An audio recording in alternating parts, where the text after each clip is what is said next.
Understanding Put Behind Bars, a guide to English idioms. Hello everyone. In today's video, we'll explore the meaning and usage of the phrase, put behind bars. This is a common idiom in the English language, often used in news, movies, and everyday conversations. Understanding such phrases can greatly enhance your English communication skills. Let's dive in. Put behind bars is an idiom that means to imprison someone or detain them in jail. The bars in this phrase refer to the metal bars that are commonly found in prison cells. This idiom is often used in a legal or crime-related context. For example, the judge put the thief behind bars for 2 years. The phrase originates from the physical structure of jails and prison cells, which traditionally have barred windows or doors.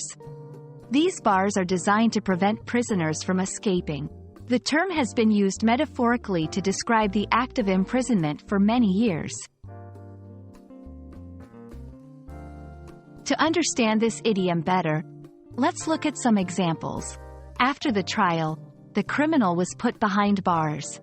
Many believe that corrupt politicians should be put behind bars. The documentary focuses on innocent people who were wrongly put behind bars.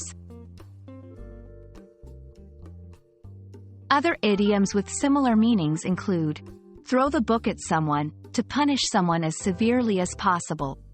Lock someone up, to put someone in prison. Behind the 8 ball, in a difficult or disadvantageous position. And that's a wrap on the phrase, put behind bars. We hope this video has helped clarify its meaning and usage for you. Remember, idioms are a fun and integral part of learning English, adding color to the language.